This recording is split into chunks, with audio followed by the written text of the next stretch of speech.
do YouTube. Certo? Então veja só. O gráfico abaixo mostra a velocidade de um objeto em função do tempo, em movimento ao longo de um eixo X. Sabemos que no instante t igual a 0, a posição do objeto é menos 10. Quando o tempo for igual a 0, a posição ΔS é menos 10 metros. Menos 10 metros.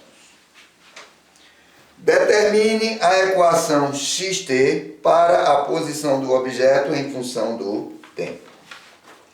Ó, se a velocidade muda em função do tempo, isso quer dizer que esse movimento é uniformemente variado, é um move, tem aceleração.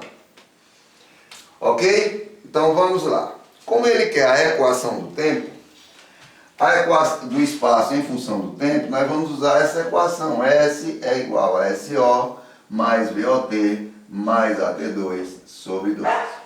Ok? Então veja só. Eu tenho que SO é menos 10. Ele deu aqui, ó. Certo? SO é menos 10. Tem a velocidade inicial, quando ele partiu dali, a velocidade era igual a 20. Falta eu descobrir aqui quanto é que vale a aceleração. Lembra que a aceleração é variação da velocidade sobre a variação do tempo. Veja que ele deu um gráfico, e nesse gráfico ele deu o quê? Velocidade final, menos 30, menos velocidade inicial, 20, sobre tempo final, 50, menos tempo inicial, 0. Tá certo? Isso no eixo X, que é o eixo do tempo. Então, a aceleração vai ser igual a menos 50 dividido por 50, que é igual a menos 1 metro por segundo ao quadrado. Volta para a nossa equação. Menos 1 T2 sobre 2. No final nós vamos ter o quê? Deixa eu mudar a cor aqui para não misturar. S é igual a menos 10 mais 20T. 1 dividido por 2 vai dar menos 0,5 T ao quadrado. Como vocês não têm as alternativas, eu vou dizer aqui na minha folha, isso corresponde à alternativa A. Certo? Na minha folha, que eu não passei essa informação para vocês, alternativa A. Ok, galera? Então essa foi a primeira parte da nossa resolução de hoje. Eu vou ver aqui algumas questões. Só para ficar um gostinho de quero mais. Primeira questão da segunda folha, a parte de ótica geométrica. Tem algumas questões aí que são só, como é que se diz? Só a parte teórica, que vale muito você aprender a parte teórica, certo? Vale muito você aprender a parte teórica, que ajuda a resolver a parte de cálculo. Então eu coloquei algumas questões teóricas, coloquei algumas questões de cálculo, mas vamos ver aqui algumas teóricas. Primeiro, um feixe de raios luminosos paralelos entre si incide sobre uma superfície opaca e não polida. Podemos afirmar que, letra A, se a superfície for metálica, os raios refletidos serão paralelos. Letra B, os raios refletidos não serão paralelos. Letra C, não ocorrerá reflexão, pois a superfície é opaca. Letra D, não ocorrerá reflexão, pois a superfície não está polida. E letra E, os raios refletidos serão paralelos se o poder refletor da superfície for grande. Então veja só, eu vou colocar só um esquema aqui, para que vocês entendam o que é que acontece.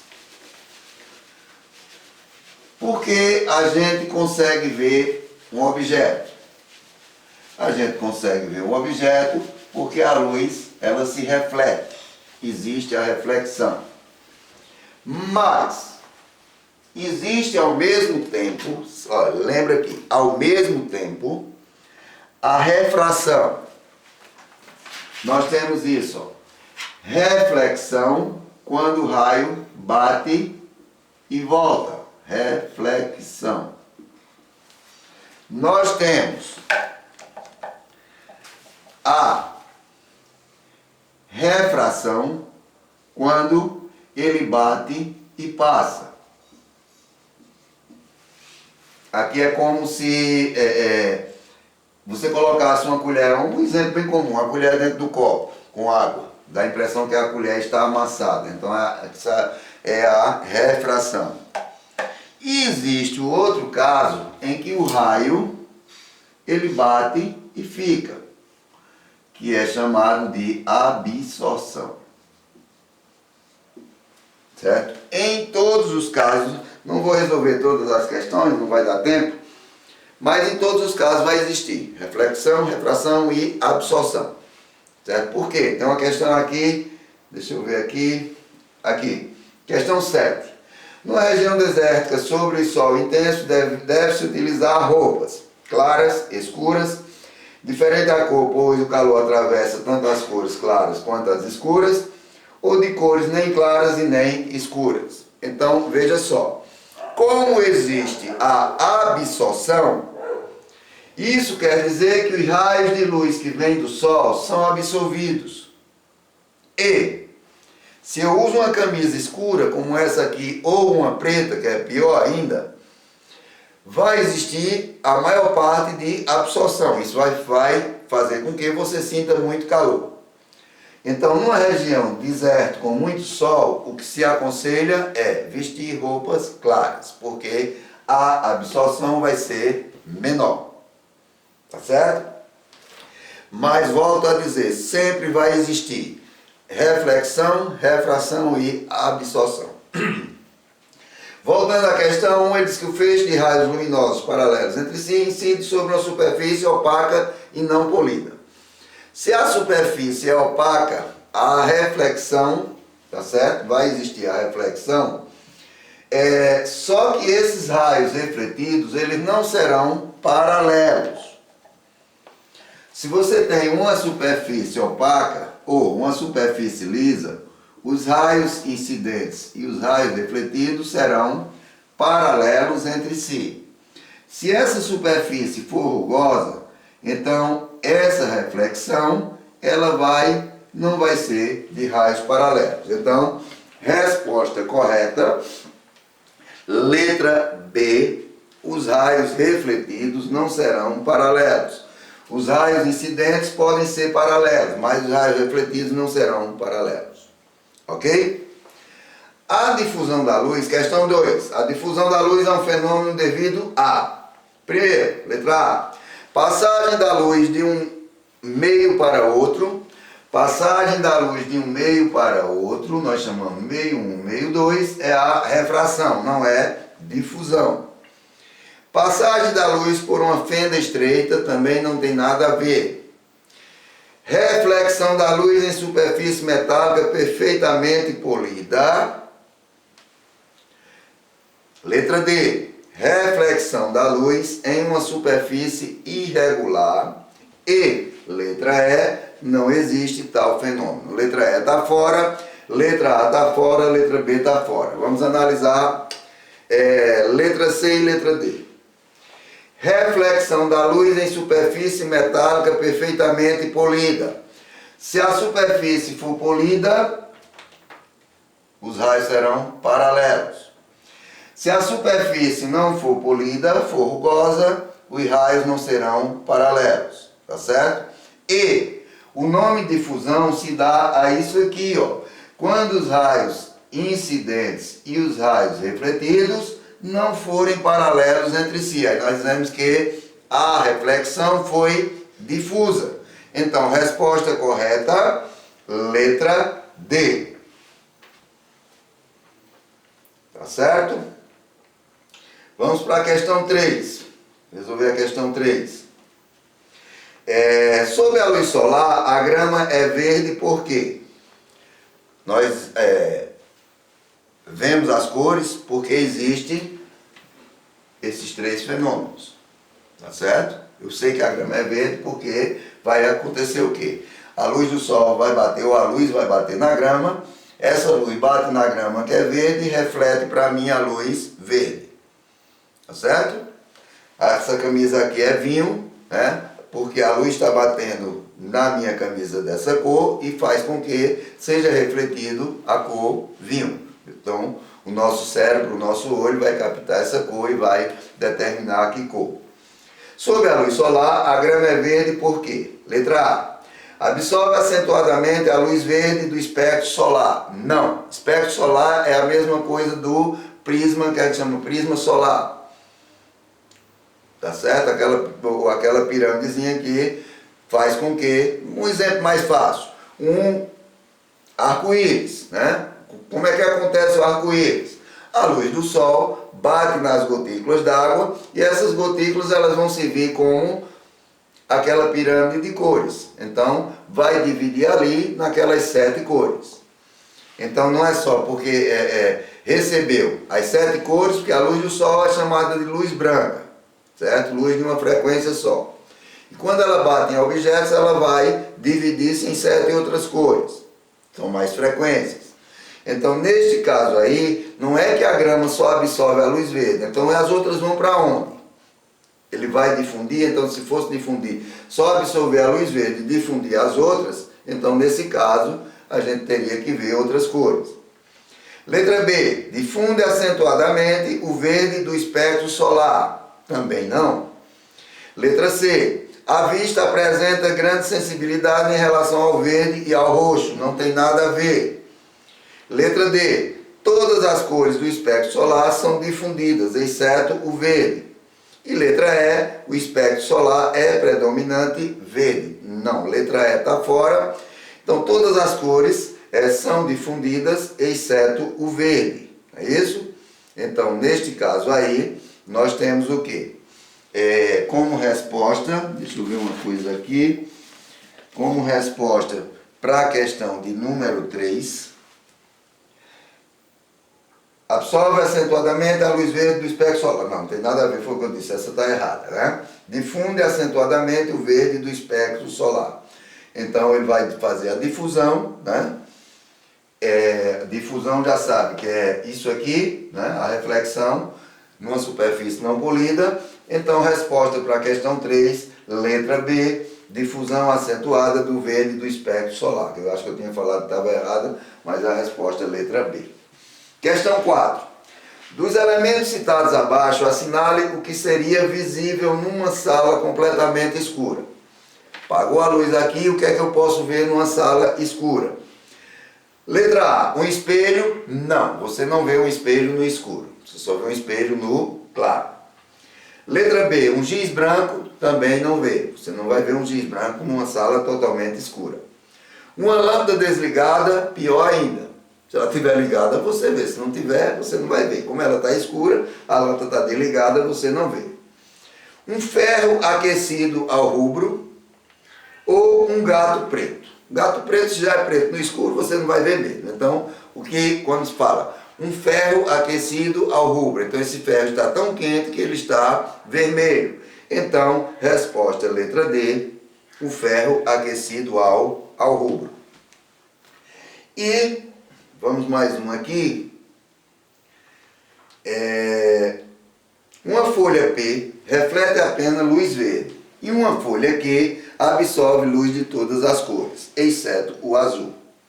Iluminando as folhas com luz branca e observando através de um filtro vermelho, teremos, olha, primeiro, se a folha é verde e eu vou colocar um filtro vermelho, vai me dar a impressão de que ela é preta. Se a outra ela absorve todas as cores, exceto o azul, se eu iluminar essa outra folha, certo? Através de um filtro vermelho, ela vai me parecer que no caso seria vermelha, né? Pareceria vermelha. Ou, no caso, as duas vão parecer pretas.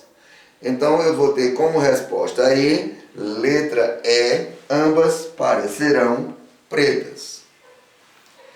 Questão 6. Uma gravura coberta por um vidro transparente, em geral, não é vista com a mesma facilidade com que a observaríamos diretamente sem o vidro. Então um quadro, tem um quadro aqui com um vidro, tá certo? Eu estou vendo o que está acontecendo, o que é que tem depois desse vidro, né? Qual a imagem que tem depois desse vidro. Aí ele diz que está coberta com vidro transparente, em geral ela não é vista com a mesma facilidade com que se não tivesse o vidro. Geralmente o vidro é colocado para uma proteção. Porque o vidro é translúcido apenas para incidência normal, transparente, reflete parte da luz incidente, transmite a luz, absorve a maior parte da luz. Existem 3 fenômenos luminosos que são chamados transparência, translucidez e opacidade. Tá certo? Vamos entender o que é isso. Se eu pegar uma folha de papel manteiga, que é aquele papelzinho branco que você observa que está do outro lado, se eu pegar uma folha só, ele é transparente. Eu vou ver o que é que tem dentro o que é que tem do outro lado, certo? Que a gente chama o quê? Chama meio 1 e meio 2. Meio 1, meio 2, o que está atrás, certo? Isso é a transparência. A translucidez, tá certo? Ele fala aqui em translúcido. Qual foi a questão? Translucidez é que se eu pegar mais de uma folha do mesmo papel, vamos supor, eu pego 2 folhas, eu posso ver o que está acontecendo, mas não tenho a nitidez. Vou dar um exemplo mais simples ainda. Olha, você pega, vamos supor, na janela do seu quarto, um vidro transparente, você vê o que está acontecendo do lado de fora, certo? Com nitidez. Existem vidros que a gente chama de translúcido, que ele não dá, a gente sabe, vamos supor, passou uma pessoa, a gente vê a pessoa, mas não sabe quem é, não tem a visão clara do que está acontecendo ali. E o terceiro caso, existem vidros bem escuros mesmo, que você na realidade não vê o que está acontecendo de um meio para outro. Esse é chamado de opacidade. Transparência quando vê, translucidez quando você vê parte e opacidade quando você não vê. Então ele diz o quê? Voltando à questão. É translúcido apenas para incidência da luz normal? Não. É transparente? Não. Reflete parte da luz incidente? Sim. Resposta, letra C. Então, que eu tenho um quadro com vidro, certo? Como o vidro ele é transparente, parte dos raios incidentes bate no vidro e voltam. Então faz com que você não tenha aquela visão mais clara do que se a imagem tivesse sem o vidro. Ok? Então galera, vamos parar por aqui, são 8 horas e 15 minutos, ficou da aula 1 hora. Depois, se vocês quiserem, eu faço uma outra aula, a gente resolvendo as outras questões. E lembrando que amanhã nós teremos matemática a partir das 19 horas, na aula de amanhã. Quem não tem o PDF é só me pedir pelo WhatsApp, certo? O WhatsApp tem um número aqui, dependendo de como você está assistindo. E eu te mando o PDF com as questões de matemática que serão resolvidas amanhã. Só a parte de análise combinatória, que é um assunto bem recorrente dentro do Enem, tá certo? Então essa aula é destinada a quem vai fazer Enem domingo. E, como eu falei, eu vou resolver as questões de física. Tivemos aí 1 hora e 20 minutos de aula de física. E amanhã a gente entra com matemática, ok? Então segue François no Instagram, segue François no YouTube.